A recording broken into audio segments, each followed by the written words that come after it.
चेतना से, इनकी आत्मा से जो आप स्वयं हो, सब में रमे हुए हो, और सबकी आत्मा आप जैसी है, आपकी आत्मा सबकी जैसी है।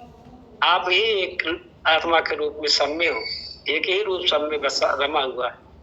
उससे प्रेम करना है, उसको दुख नहीं देना है, उसके खिलाफ नहीं जाना है। असली ज्ञान की पहचान यही है। हम शरीर नहीं है, इंद्रिय ज्ञानेंद्रिय नहीं है, मन बुद्धि चित्त अहंकार नहीं है, रंग रूप आकार नहीं है, तब क्या है? मैं निर्गुण सगुण नहीं हूं, तो मैं निर्गुण सगुण नहीं हूं तो निर्मल गुण भी नहीं हूं। निर्मल गुण अभी मेरे अंदर नहीं आया है, अभी तो मैं चेतन गुण में को परिचय किया, अपने चेतन गुण का परिचय किया है। निर्मल गुण का परिचय किया लेकिन धारण नहीं किया। जब हम निर्मल गुण को धारण करते हैं ज्ञान प्रकाश में, तब हम जैसे परमात्मा है वैसे रूप मेरा बनने लगता है, उसी अवस्था में पहुंचते हैं। क्षमाशील, दया, धैर्य, ये बहुत कठिन बात है। कहना तो हमारे लिए आसान है, लेकिन इसको अपनी रहनी और गहनी में लाना बहुत ही कठिन है। और ये तब आता है जब हम सहज हो जाते हैं। क्षमा भाव में ज्ञान से हमारी इच्छा का दमन होता है, इच्छाओं का विनाश होता है, इच्छा हमारी मरती है धीरे धीरे। और क्षमा भाव में हम झुक जाते हैं, क्षमा भाव में हम झुक जाते हैं, विनम्र हो जाते हैं, सहज हो जाते हैं। शील में संवेदनशील होते हैं कि दूसरे का दुख मुझे होने लगता है, दूसरे के सुख मुझे अनुभूत होती है। मेरा सुख और दूसरे का सुख एक जैसा, दूसरे का दुख मेरा दुख एक जैसा है, तो हम संवेदनशील हो जाते हैं, मेरे अंदर शील भाव आ जाता है। और शील कैसे आता है? जब हम उस चेतन अवस्था को परिचय करते हैं, चेतन रूप को, चेतन गुण को देखते हैं, अपने गुण को देखते हैं सब में, और उस गुण के द्वारा, उसके साधन में, उसकी व्यवस्था के द्वारा, कर्म धर्म के द्वारा जो उसमें दुख पैदा होता है, कष्ट पैदा होता है, उसी का अनुभूत करते हैं। तो जैसे किसी ने कहा कि जेकरे पैर न फाट बेवाई का जाने पीर पर आई। तो जब दुख मुझे हुआ है तो मैं उसी दुख को, दूसरे के जब दुख होता है, दुख पड़ता है तो मुझे दर्द मुझे भी होता है। दया, दया हमारी जो है, मैं इतना दयावान बन जाऊं दूसरे को भी उस योग्य बना दूं और खुद योग्य रहूं, और अपनी चेतन शक्ति को अपने अंदर जो है विकसित करता रहूं, इस मार्ग पर चलकर अपनी क्षमता को बढ़ाता जाऊं। ये हमारी क्षमता है। जब ज्ञान प्रकट हुआ तो मेरी क्षमता बढ़ गई, क्षमा भाव में हम निपुण हो गए तो मेरी क्षमता और बढ़ गई, शील में हम दक्ष हो गए, शील में पास हो गए तो मेरी क्षमता और बढ़ गई, दया हमारे अंदर पूर्ण रूप से आ गया तो हमारी क्षमता बहुत बढ़ गई, अब एकदम परमात्मा का रूप हो गए। और धैर्य मेरे अंदर आ गया तो परमात्मा का ही स्वरूप उसमें लय हो गए, धैर्य आ गया तो उसी में हम लय हो गए। बस यही इतना करना है, बाकी आत्मज्ञान से कुछ फायदा नहीं निकलना है, सार संसार की जानकारी से कोई फायदा नहीं। जब तक इन निर्मल गुणों को अपने जीवन में, अपने जहन में, अपने घट में, अपने रहनी गहनी में नहीं उतारते हैं, तब तक परमात्मा से मिलने की हमारी सारी उम्मीदें पर पानी फिर सकता है। या तो इन सब चीजों को छोड़ करके गुरु के प्रति समर्पित हो जाना चाहिए, गुरु में शरणार्थी हो जाना चाहिए। तो अब आगे वाणी कह रही है कि काया माया छाया साथ में, दया दयाल की श्वास, जब तक काया में श्वास रहे काल न आवे पास। जब तक इस शरीर में श्वासा रहती है,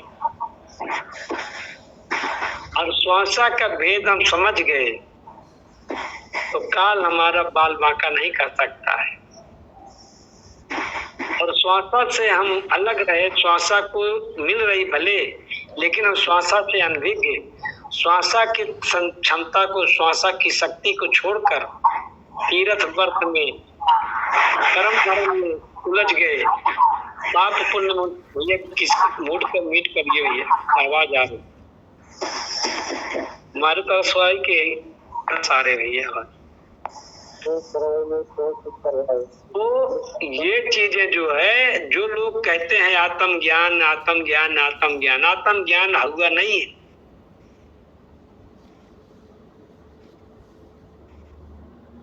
अब असली भेद यही है कि जब तक हम अपने आप को जानते नहीं है तब तक ये भेद खुलता नहीं है।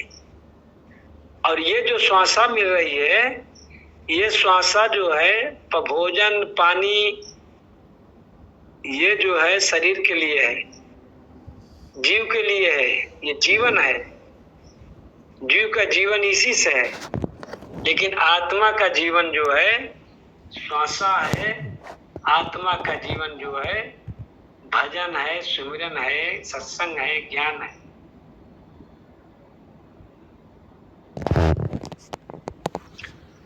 ये आत्मा के लिए चेतन शक्ति आती है, शरीर के लिए नहीं आती है। तो जब तक काया में श्वास रहे काल न आवे पास।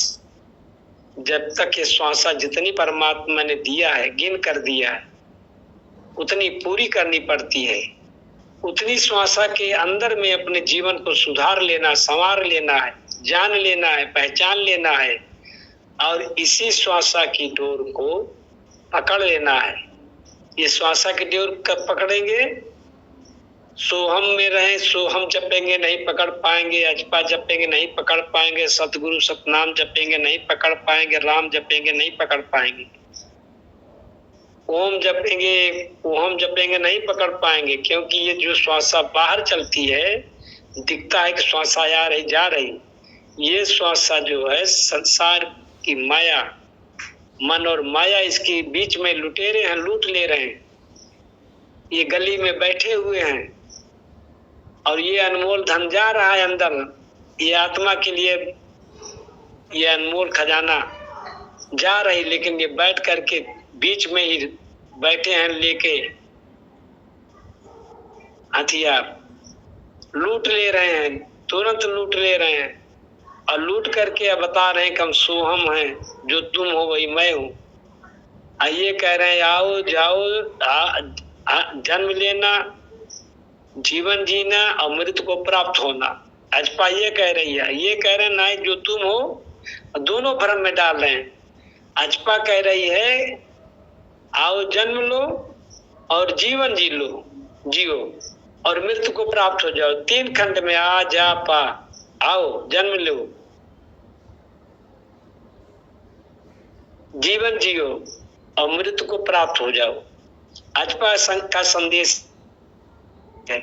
स्वयं क्या कह रहा है? ये और भ्रम डाल रहा है। ये कह रहा है कि नहीं जो तुम हो वही मैं हूं, जो तुम हो वही मैं हूं, ये मन कह रहा है। लेकिन असली चीज ऐसा नहीं है जो तुम हो वही मैं हूं, ऐसा नहीं। असली चीज है सुनना।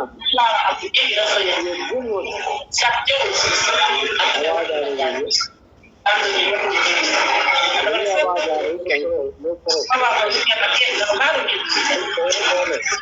रही है,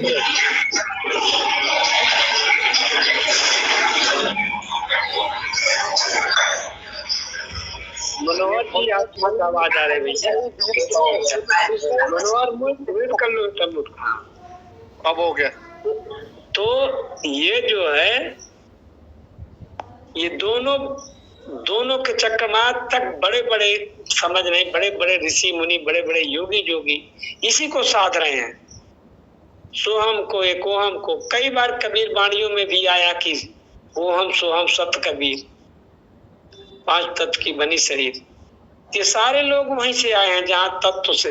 अभी जो है ये समझ नहीं पा रहे हैं लोग, जिस पर बात छेड़ देते हैं ये सारे ग्रंथ, सारे पिंड के जितने भी व्यवस्थाएं सब सोहम, ओहम और अजपा के अधीन ही है,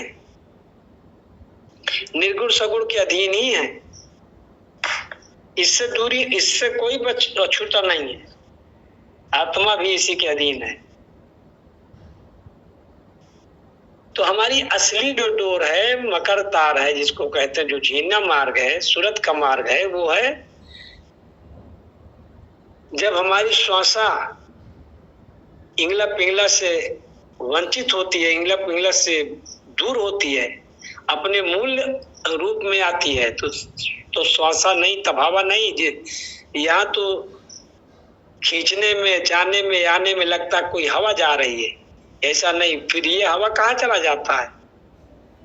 जब ये ठहर जाती है और सुषुम्ना में कोई गति नहीं होती है, कोई जो है मतलब आना जाने वाली गति नहीं होती है, वहां ठहराव है। ये कैसी ठहराव है? वो ठहराव आनंद और शांति की। उसी ठहराव में आत्मा का स्वरूप प्रकट होता है, प्रकाश के रूप में। जो रूह कहा जाता है, यही असली रूह का परिचय है। वही प्रकाश उत्पन्न होता है रूह का, वो ठहराव का प्रकाश होता है। और ये जब ये श्वासा स्थिर होती है तभी वो प्रकट होता है आत्मा का रूप। और ये सुषुम्ना की जो यात्रा है, रूहानी यात्रा हो जाती है, सूरत की यात्रा हो जाती है, मकरता की यात्रा बहुत छीनी मार्ग से जाती है, जो मार्ग दिखता नहीं, चर्म दृष्टि से तो नहीं दिखता है, ज्ञान दृष्टि से दिखता है। बहुत सकरी गली है। तो सकरी गली है, उसमें दो नहीं समा सकते। दो का मतलब उसमें आप समा सकते हो, आपके साथ कोई वस्तु नहीं जा सकती। माने चेतन वस्तु के साथ अलावा उस सूरत में, उस झीनी मार्ग में, उस मक्रतार में, सूरत के अलावा माने चेतन के अलावा और उसमें कोई समा नहीं सकता है। इसी को संभालना है।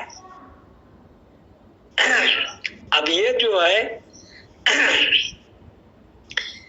ये सभी मार्गों से, सभी मार्गों को भेदते हुए आगे बढ़ती है।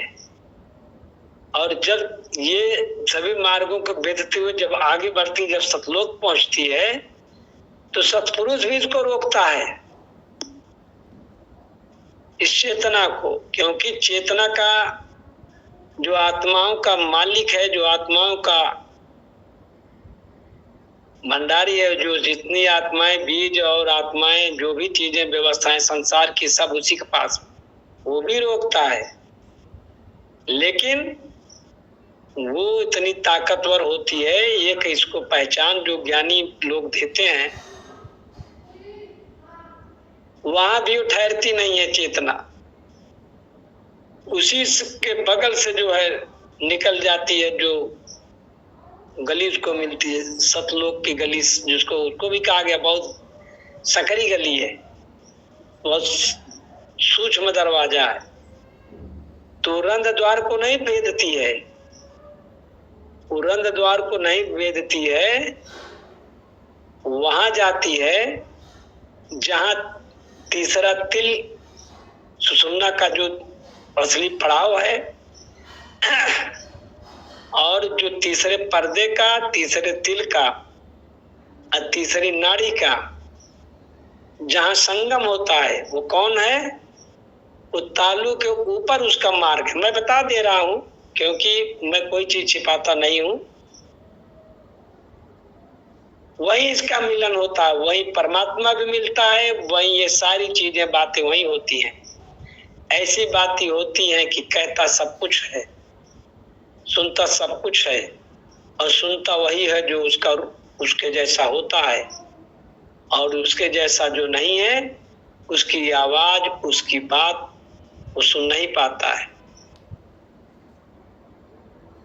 वही मुलाकात होती है।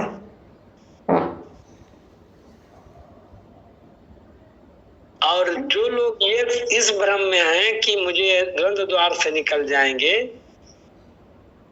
मुझे मुक्ति मिल जाएगी, यह संभव की बात है। कहीं भी किसी द्वार से आप निकल जाएंगे तो आपको मुक्ति नहीं मिलेगी। मुक्ति मिलेगी तो आपको सूरत द्वार से मिलेगी। अपनी चेतना को समेटकर अपने ही निज रूप की तरफ ले जाओ। अपनी यात्रा, अपने रूह की रूहानी यात्रा में तल्लीन होके जाओ। पूरी तन्मयता से जाओ। जाने में कठिनाई है, गुरु के इशारे से जाओ। भेदी के साथ लेके जाओ, क्योंकि वो तुम्हारी असली यात्रा का वाकिफ है, जानकार है, और वो बराबर आता जाता है। हम आप जीवन में पहली बार निकले उस यात्रा पर, और वो कितनी बार निकला इसकी कोई गणना नहीं। आता जाता कितनी बार आया, लेके गया, किसको लेके गया, कब आया, कब, इसकी गणना नहीं है। वो उस रास्ते का माहिर है, उस रास्ते का भेदी है, जाननहार है। वो भेदी को लेके साथ में चलो तो कहीं कोई अड़चन नहीं आएगी। और स्वयं से जाओगे तो फंस जाओगे। ये कैसे ऐसे निरंजन है, यहाँ तो 4 मुख वाला ब्रह्मा है। ऐसे ऐसे ब्रह्मा मिलेंगे जिनको देख करके लगेगा कि यही सतलोक है, या यही अमर लोक है, यही अनामी लोक है, यही दयाल लोक है। ऐसे भ्रमित हो जाओगे। इतनी इतनी सुंदर रचनाएं हैं हमारी, संसार से बहुत सुंदर रचनाएं हैं। वहाँ की व्यवस्थाएं अलग हैं, इस ब्रह्मांड से बहुत ही अलग व्यवस्था है। उसी को कितने लोग जो है अमर लोक मान लिए, दयाल लोक मान लिए। तो आगे बाणी कह रही है कि जब तक काया में श्वासा रहे, काल न आवे पास। शब्द रिहाई चौपाई कहती है, काया तम रूप रूह कहावे,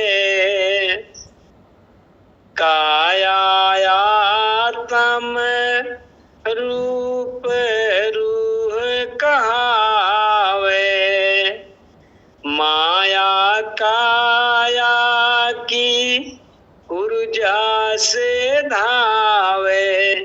ये जो माया है, छाया है, ये संसार है, ये काया की ऊर्जा से ही सारा खेल कर रही, सारी क्रिया कर रही है।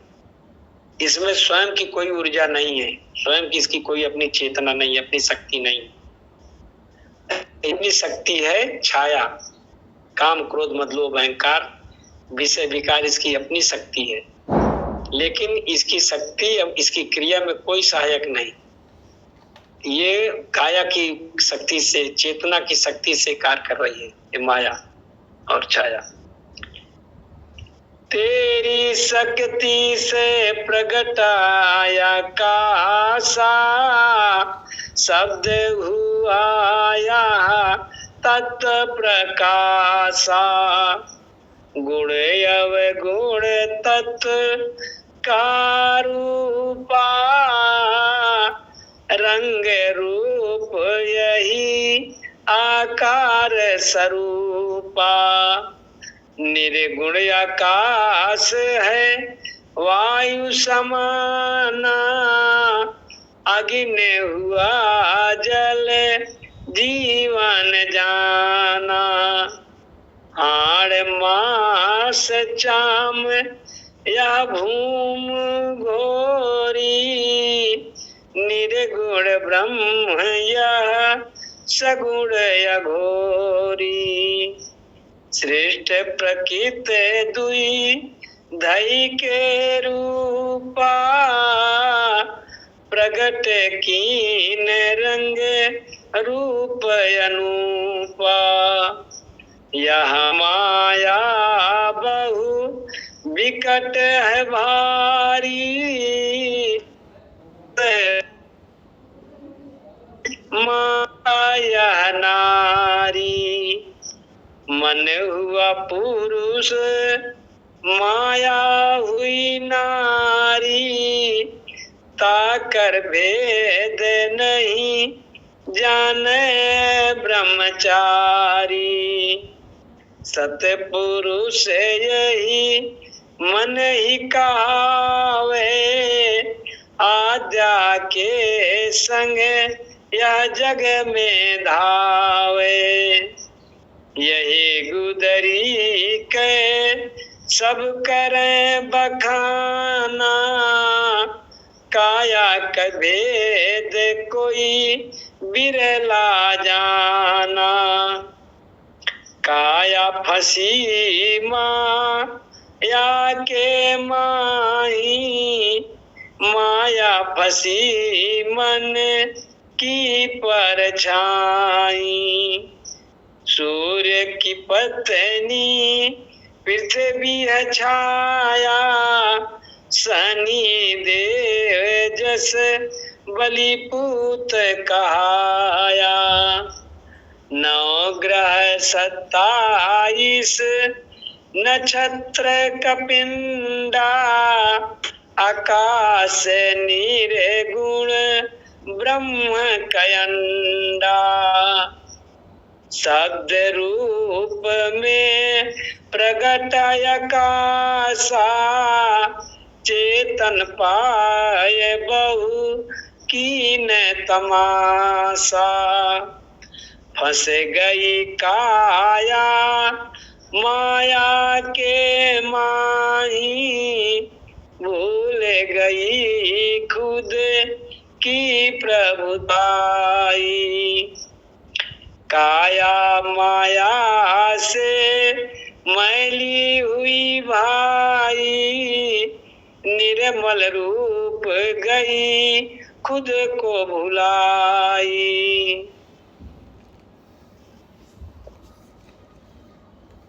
तो भैया कुछ समझ में आ रहा कि बस जहाँ न समझ में वही पूछिए, बाकी तो सब कुछ एकदम सरल है।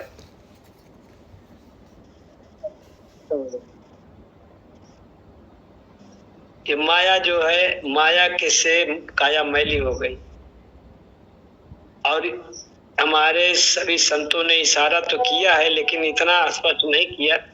लोग कहते हैं कि अगर माया मैली हो जाएगी, वो माया मैली है, अगर काया मैली हो जाए तो उसका दाग हम नहीं छुड़ा सकते, खुद से नहीं छुड़ा सकते। माया मैली होती है, तेल साबुन से पानी से साफ कर लेते हैं, लेकिन जब काया मैली होती है तो ये खुद से साफ नहीं, इसका धोबी होता है, इसका गुरु होता है, वो साफ करता है इस काया के दाग को।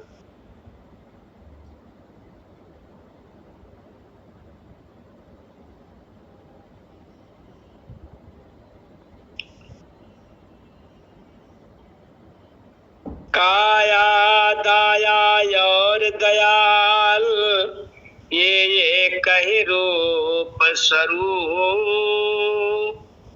दयाल मुखी तू चेतन है, महाचेतन का चेतन रूप। देही विदेही ज्ञान देही में तू ही चेतन महाचेतन। तेरा भेद बिरला जाने, सोई जाने जड़ चेतन। तो समय लगभग 11:30 हो रहा भैया।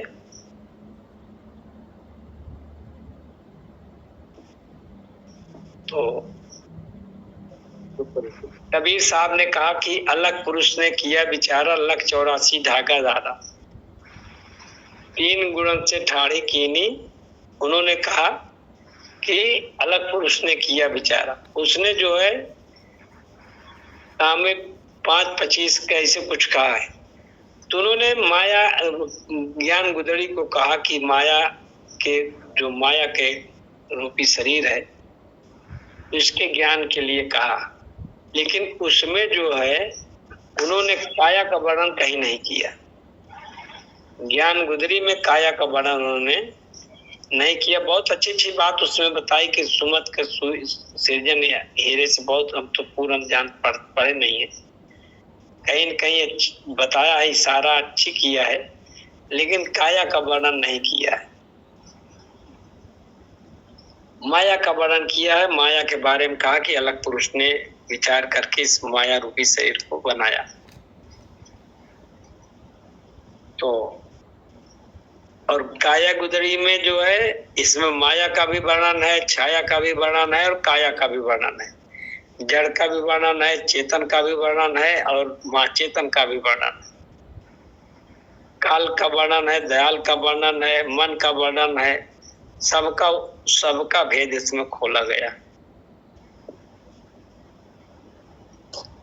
तो महापुरुषों ने, अब भाई उनकी अपनी सोच, अपना विचार है, उस पर मैं टीका टिप्पणी नहीं कर सकता हूँ, लेकिन कहीं न कहीं जो है स्पष्टीकरण कम दिखाई दिया। समाज में व्याप्त तो जो बुराइयां थी उस पर तो समझाया, उस पर तो बहुत ज्यादा प्रभावशाली बात रखी। सभी चीजों से मिला करके उसने अपने वाणी को रखा है, लेकिन जो विशेष चीजें हैं, जो उसके लिए जो विशेष ज्ञान होना चाहिए, विशेष परिचय होना चाहिए, उसको उसमें वर्णन नहीं किया, उसको बहुत दबा के रखा। जैसे ऐसे लगता है कि अगर मैं डायरेक्ट बता दूंगा तो सारे लोग ज्ञानी हो जाएंगे, समझदार हो जाएंगे। हो सकता है इसलिए इस पर इतनी गहराई तक नहीं ले गए और चीजों से दूर करते हुए संसार की तरफ ले गए।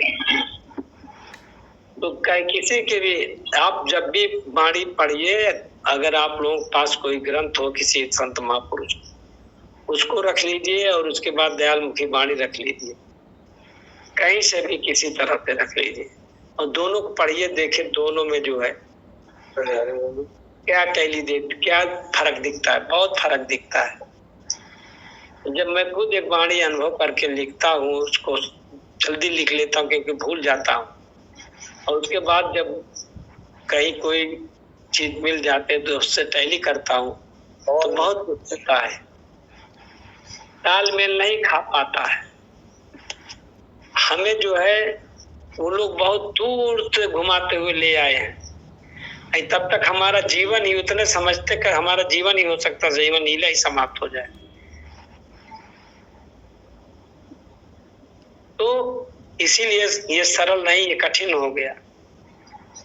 अब लोग उसी कठिनाई को बहुत ऊंची अवस्था मान लिए, बहुत ऊंची ज्ञान उपमा दे दिए, लेकिन नहीं, ज्ञान जो है बहुत दूर तक घुमा के नहीं ले आता, सीधा मार्ग है ज्ञान का।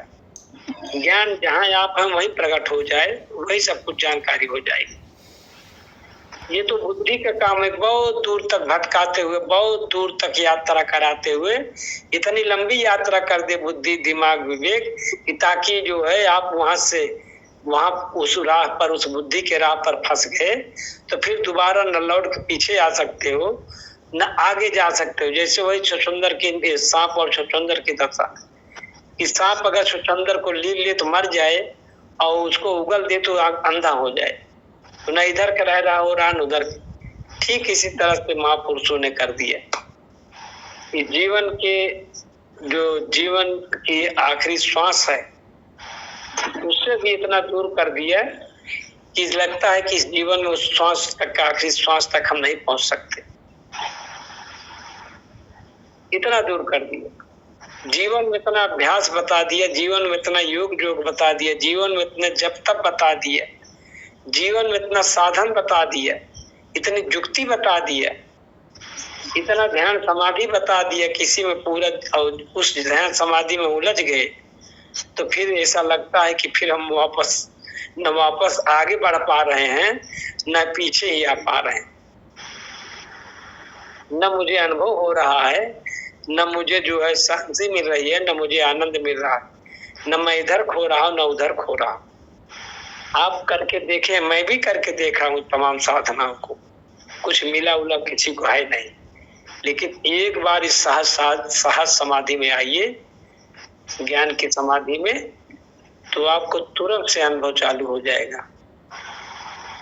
तुरंत से अनुभव चालू होगा, तुरंत से बोध चालू होगा, तुरंत से बैराग चालू होगा और तुरंत आपकी रूहानी यात्रा चालू होगी। इसी श्वासा का खेल है, और श्वासा का खेल जब समझ लेते हैं, ये श्वासा निर्मूल है, अभी तो हमको श्वासा आ रही जा रही तो हम यही इसी भ्रम में फंस गए। संतों ने जहाँ इशारा किया कि श्वासा जैसे एक बाणी अगर कबीर को ले, वही बाणी मैं भी लिखा हूँ अनुभव करके, जब अनुभव किया तब लिखा। कबीर ने कहा श्वासा नहीं शरीर, ये ज्ञान अवस्था की बात है। वहां वहां श्वास, वहां इंगला पिंगला नहीं है। जैसे अभी बेड़ा सिंह ने पढ़ा कि सुनना एक नदी है और पाठ जो है इंगला पिंगला है, ये दोनों किनारे हैं। इंगला एक किनारा है, पिंगला एक किनारा, बीच में जो है नदी है। और ये नदी जो है आनंद की, शांति की नदी। इन किनारों में इंगला पिंगला तो ये किनारे हैं, इनको पकड़ के हम क्या करेंगे? हम घाट को उतर के क्या करेंगे? घाट से उतर, घाट से फिर चले गए, फिर काम हुआ, फिर वापस चले आए। तो दयाल मुखी वाणी इसी घाट पर कहा कि नदी के इस पार, नदी को उस पार। कि कबीर साहब ने कहा नदिया ये घाट बहुतेरा, काहे कबीर मन मन को फेरा। दयाल मुखी वाणी कह रही है कि मतलब नदी बही है, नदी के इस पार, नदी के उस पार, दोनों तरफ है काल का डेरा। दोनों घाटों पर, नदी के इस पार, घाट के इस पार, घाट को उस पार, नदी के इस पार, नदी को उस पार, दोनों तरफ है काल का डेरा। आवाजाही लगा रहे, मिटे न मन का फेरा। इस घाट से, चाहे जिस घाट से, लोग कहते रहे चाहे जिस घाट से जाओगे, अब भी समझाते कुछ लोग कि सारे महात्माओं का एक ही लक्ष्य था। ऐसा कुछ नहीं था।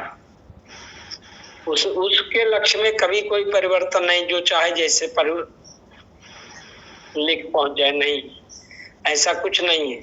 सारे लोगों का अलग अलग लक्ष्य था। किसी का निर्गुण लक्ष्य था, किसी का सगुण लक्ष्य था, तो कहीं किसी का राम लक्ष्य थे, तो कहीं किसी के कृष्ण लक्ष्य थे, कहीं किसी के ब्रह्मा लक्ष्य थे, विष्णु लक्ष्य थे, शंकर लक्ष्य थे, दुर्गा काली, सब जितने सब के लक्ष्य बने हुए। और जो है किसी का सत्पुरुष लक्ष्य था, किसी का निरंजन लक्ष्य था। तो इसी तरह सबके लक्ष्य अपने अपने अलग अलग थे। किसी का ओंकार था, किसी का कोई था, किसी का शब्द लक्ष्य था, किसी का रूप लक्ष्य था, किसी का रंग रूप आकार रूप लक्ष्य था। सबका अलग अलग लक्ष्य था। जो लोग कह देते सब एक ही लक्ष्य पे दिखा रहे, नहीं, ऐसा कुछ नहीं था।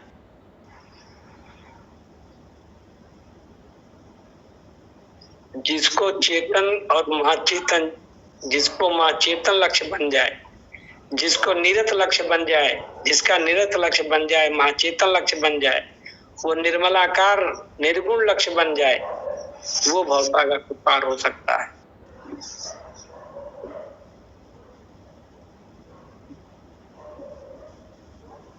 तो इसलिए हम लोगों का मूल लक्ष्य है, मूल है, समूल चेतना के बीच में हम हैं, समूल चेतना के साथ में हम हैं, लेकिन अभी निर्मूल तक नहीं पहुंच पाए। निर्मूल का मतलब जो किसी से किसी भी तरह का संबंध न रखे, और संबंध रखे तो अपने जैसे से रखे, जो उसके जैसा उससे संबंध रखे, उसी को निर्मूल कहा जाता है। निर्मूल कभी जन्म नहीं लेता है, कभी जीवन नहीं जीता है संसारी जीवन जैसे हम सब जीते हैं। तो अपना ही जीवन अपने ही चेतना से प्राप्त करता है, और हमारा जीवन उससे प्राप्त हो रहा है। शरीर का जीवन वस्तु वनस्पत रस रसायन पद पदार्थ से प्राप्त हो रहा है। जीवों का जीवहार कर रहा है। एक जीव दूसरे की जिंदगी बन जा रहे हैं, एक जीव दूसरे के जीवन हो रहे हैं, एक जीव दूसरे के जीवन जीने का साधन बन रहे हैं, आहार बन रहे हैं। ये सब चीजें हैं, लेकिन चेतना जो है आहार नहीं करती है। चेतना आहार नहीं करती है, और चेतना पान करती है, अमृत पान करती है, अपने आनंद रसों का, अमृत रसों का पान करती है। और उसका अमृत रस है श्वासा, जो चेतन है, चेतन कर देती है। अब यही श्वासा अगर न प्रवेश हो तो राम राम शब्द हो जाता है।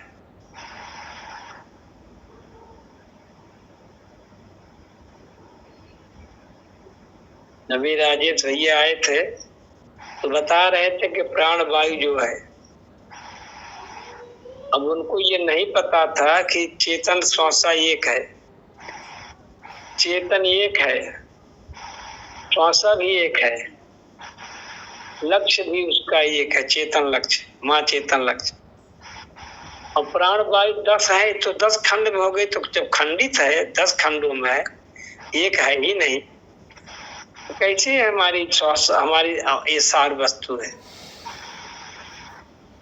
ये सब विचार बहुत छोटे छोटे विचार हैं, लेकिन जब पढ़े लिखे लोग होते हैं तो उनके समझ में आता कि मेरे पास डिग्री है, डिप्लोमा है, सब कुछ है, मैं इतना पढ़ा लिखा हूँ, मैं व्याकरण का ज्ञाता हूँ। अध्यात्म व्याकरण से कोई मतलब नहीं रखता है, अध्यात्म केवल सार वस्तु से मतलब रखता है, असार वस्तु से नहीं। मतलब सार और सार को दोनों को समझ, संसार और सार को दोनों को परखने वाला व्यक्ति जो है परखता है, और सार वस्तु को ग्रहण करता है और संसार की वस्तु का त्याग करता है, संसार का त्याग करता है, उससे वैराग लेता है।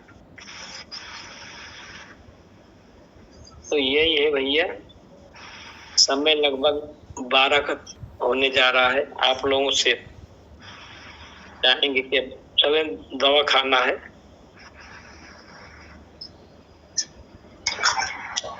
नित्यानंद पढ़िए, आप लोग पढ़ते नहीं हैं, और शायद ऐसा हो लगता होगा कि ये जानी समझी सुनी सुनाई बात होगी।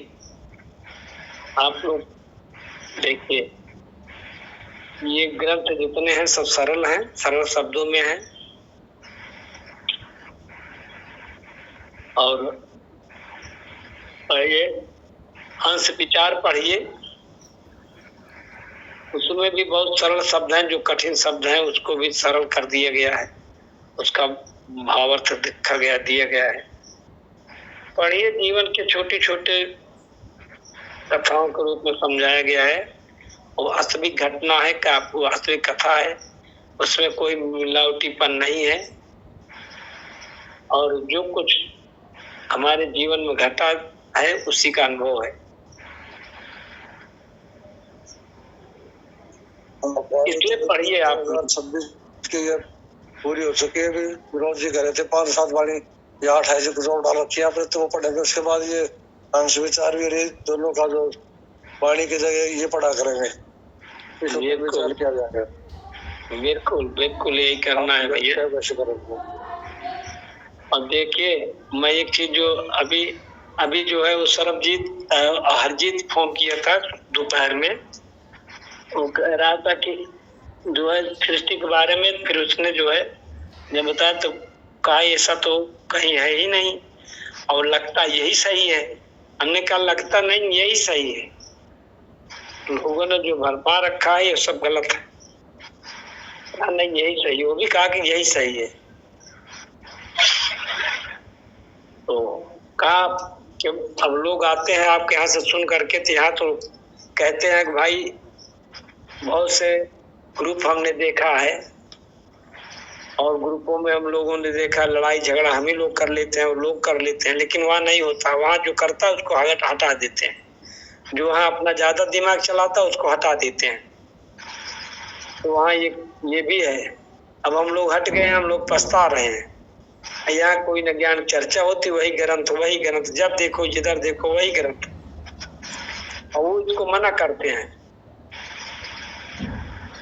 हमने कहा बिल्कुल मना किया जाएगा भाई, जो वर्तमान का है उसको जानना है, जो भूत हो गया उसको भूत प्रेत को लेके घूम रहे हो, उसको थोड़ी जानना जो भूत प्रेत में घूम रहा है। भूत जो है भूत है, भविष्य जो है प्रेत है। वो प्रेत का मतलब होता है प्रेरणा देता है, और भूत जो है वो अंधकार में है, और वही अंधकार की वस्तु जो है हमें आसक्ति में डालती है, प्रेरणा देती है, उत्साहित करती है, दोनों है।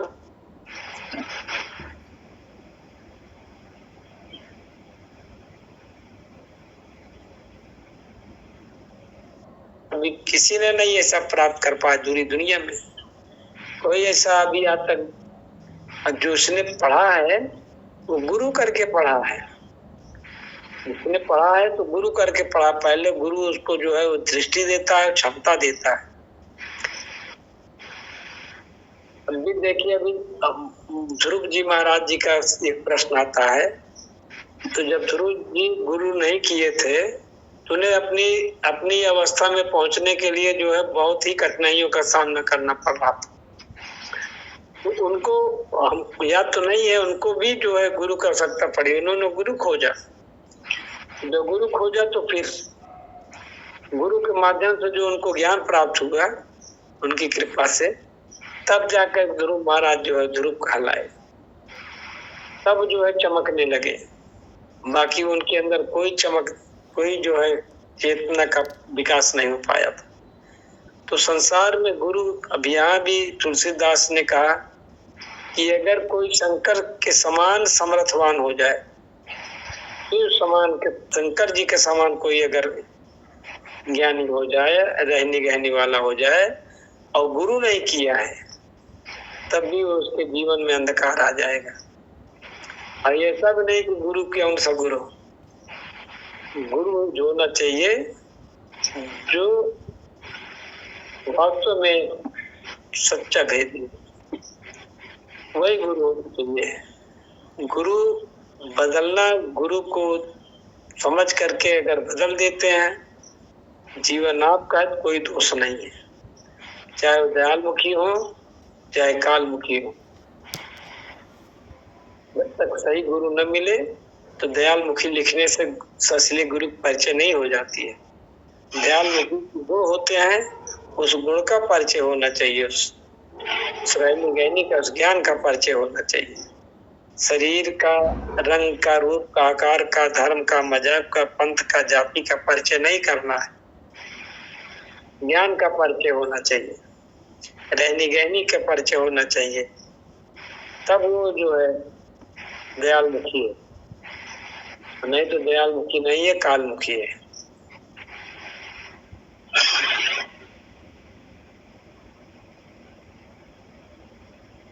अब बिना समझे बूझे मैं बार बार इस चीज पर इसलिए बल देता हूँ कि सबके साथ धोखा हो जा रहा है।